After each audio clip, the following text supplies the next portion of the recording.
आशा करता हूं आप सब बहुत अच्छे होंगे। मेरा नाम है सिद्धांत अग्निहोत्री। स्टडी क्लोज पे आपका बहुत बहुत स्वागत है। मुंबई में धारा 144 लागू हो गई है। क्यों हुई है हम बताएंगे। मुंबई में धारा 144 का एक प्रोविजन लागू हुआ है। अब धारा 144 पूरी तरीके से नहीं, बेसिकली देखिए अभी क्रिसमस आ रहा है, न्यू ईयर आ रहा है, तो अगले एक महीने के लिए फेस्टिव सीजन है। तो ये सोर्सेस बता रहे हैं कि जो टेररिस्ट हैं, टेररिस्ट ऑर्गेनाइजेशंस हैं, वो प्रॉब्लम क्रिएट कर सकते हैं। वो एक एंटी नेशनल एक्टिविटीज कर सकते हैं। तो आतंकी किसको टारगेट करेंगे? ये वीवीआईपीज को टारगेट कर सकते हैं। ठीक है, बड़े लोगों को टारगेट किया जा सकता है। तो इसको देखते हुए मुंबई ने ये ऑर्डर जारी किया है, जो डिप्टी कमिश्नर है, कि भाई धारा 144 जो है, अब इसके तहत जो है आप जो ड्रोन है वो नहीं उड़ा सकते। मैं आपको बता देता हूं एग्जैक्टली क्या है कि जो पैराग्लाइडर्स है, पैरामोटर्स है, हैंड ग्लाइडर्स है, रिमोट कंट्रोल्ड माइक्रोलाइट ड्रोन्स, ये सब आप अगले 30 दिनों तक नहीं उड़ा सकते। ठीक है, तो यहां वो वाला नहीं है कि जो 4 लोगों से ज्यादा नहीं हो, वो आप कर सकते क्योंकि फेस्टिव सीजन है। बट धारा 144 के तहत ये चीजें आप नहीं कर सकते। तो जिनको मन था कि भैया पूरे शहर की जो इस समय शानदार जो एक माहौल होता है उसको हम कैप्चर करेंगे, तो थोड़ा सा झटका आपको देखने को मिलेगा। लेकिन फिर भी दोस्तों ये बहुत ज्यादा इसलिए जरूरी है क्योंकि ये हमारी सुरक्षा का सवाल है। ठीक है ना। तो अब अगर हम धारा 144 की बात करें तो आपको पता ही है कि कहीं पे भी अनस्टेबिलिटी है, कहीं के दंगा फसाद हो रहा है, ये तब लगाई जाती है, या फिर एज अ प्रिवेंटिव मेजर भी, जैसे इस केस में लगा दिया गया है कि अगर मान लीजिए 4 से ज्यादा लोग आप इकट्ठा नहीं हो सकते, बस मैक्सिमम 4 लोग। कर्फ्यू और धारा 144 में फर्क होता है। तो सबसे पहले इसको कौन लगा था? मजिस्ट्रेट। जो किसी भी स्टेट का मजिस्ट्रेट या फिर यूनियन टेरिटरी का जो भी मजिस्ट्रेट होता है वो धारा 144 लगा सकता है कि 4 से ज्यादा लोग गैदर नहीं हो सकते। ठीक है ना। अब ये प्रिवेंटिव मेजर भी होता है कि मान लीजिए कोई प्रॉब्लम होने वाली है, इसके तहत धारा 144, हालांकि इसका काफी ज्यादा क्रिटिसिज्म भी है, वो भी मैं आपको बताऊंगा। इसके फीचर्स क्या हैं? सबसे पहले तो कि आप कोई भी वेपन जो है ना ही उसको ट्रांसपोर्ट कर सकते हैं, ना ही कैरी कर सकते, भले ही आपके पास लाइसेंस हो चाहे ना हो।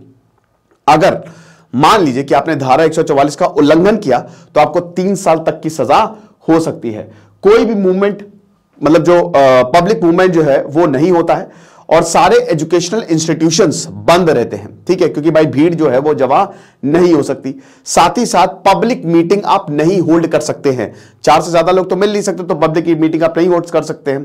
उसके बाद यहां पे अगर आप जैसे सीबीआई, आईबी, रॉ, पुलिस, कोई भी लॉ एनफोर्समेंट एजेंसीज हैं, अगर आपने उनके काम में बाधा डाली तो पकड़ के सीधा अंदर डाल देंगे आपको। ठीक है, साथ ही साथ इंटरनेट भी ब्लॉक किया जा सकता है। जब सीएए एनआरसी के प्रोटेस्ट हुए थे तो धारा 144 का यूज किया गया था, तो इंटरनेट को भी ब्लॉक किया जा सकता है।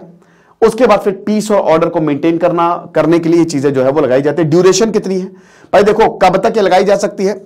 सिंपल सी बात है कि इसमें 2 महीने से ज्यादा, मतलब हालांकि इसमें तो कोई ऑर्डर नहीं है, बट फिर भी 2 महीने से ज्यादा, मतलब मैक्सिमम जो है वो आप 2 महीने तक लगा सकते हैं। ठीक है ना, ये चीज है। उसके बाद आप इसको 2 महीने से ज्यादा भी एक्सटेंड कर सकते हैं, है ना। और मैक्सिमम जो होता है वो 6 महीने तक होता है। एक बार सिचुएशन नॉर्मल हो जाती है तो धारा 144 जो है उसको हटा दिया जाता है। डिफरेंस क्या होता है धारा 144 में? धारा 144 में आप अपनी रोजमर्रा की जिंदगी जो है, मतलब ये जो मैंने फीचर्स बताए, ये जो मैंने आपको प्रोविजंस बताए, अगर आप इसको वॉयलेट नहीं कर रहे हो तो आप आराम से जाओ, शॉपिंग करो, घूमो, कोई प्रॉब्लम नहीं है। लेकिन कर्फ्यू में सब बंद रहता है। कर्फ्यू में एवरीथिंग इज क्लोज्ड। तो यहां पे खाली 4 लोग की बात हो रही है, यहां पे भीड़ भाड़ की बात नहीं हो रही है। ठीक है ना। तो कर्फ्यू का छोटा भाई है धारा 144। ठीक है, अब इसको क्यों क्रिटिसाइज किया जाता है? सबसे पहले इसको एब्सोल्यूट पावर मिलती है यहां पे अथॉरिटीज को। भाई एब्सोल्यूट पावर है, वो जो चाहे वो कर सकती है, ऑब्स्ट्रक्ट आप कर नहीं सकते। तो एक तरीके से जो ह्यूमन राइट्स हैं उसके वॉयलेशन, जो फंडामेंटल राइट्स हैं उसके वॉयलेशन को, जैसे जब इमरजेंसी थी तो कर्फ्यू और धारा 144 का यूज करके बहुत लोगों को अंदर डाला गया था। ठीक है, फिर उसके बाद जैसा कि हमने बताया कि आपके फंडामेंटल राइट्स का हनन है ये।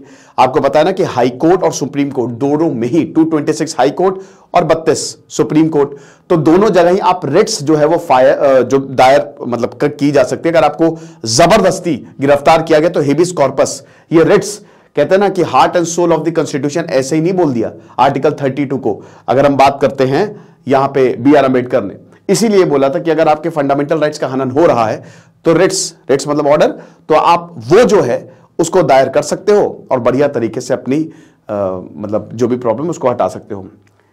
बाकी देखिए बहुत बड़े एरिया में कई बार जो है हम इसको लगा देते हैं, जैसे मुंबई में। हालांकि मुंबई में मैंने बताया ना कि एक प्रोविजन लगाया है इसका कि आप ड्रोन्स नहीं उड़ा सकते या कोई भी फ्लाइंग ऑब्जेक्ट आप नहीं उड़ा सकते, लेकिन कई बार बहुत बड़े एरिया में इसको लगा दिया जाता है। तो ये भी कई बार बोला जाता है कि इट्स नॉट जस्टिफाइड। जैसे सीएए, सिटीजंस अमेंडमेंट एक्ट, इसमें कई जगह जो है धारा 144 यूपी में, बहुत जगह दिल्ली में लगाई, तो वो भी जस्टिसिएबल, मतलब इट्स नॉट जस्टिफाइड कि आप इतने बड़े में जो है वो धारा 144 जो है वो लगा दो। तो ये लेक्चर था, आई होप आपको समझ में आया होगा। और जैसा कि हमने बताया कि भाई अगर आप मुंबई से हो तो थोड़ा सा इस बात पे ध्यान रखना है। मुंबई जा रहे हो, आपको लग रहा है ड्रोन उड़ाएंगे, तो इस बात पे थोड़ा सा ध्यान रखिएगा। बाकी भैया क्रिसमस आने वाला है, मेरी Christmas and happy new year in advance. और टारगेट करते हैं इस बार 3000 लाइक्स को। Thank you so much.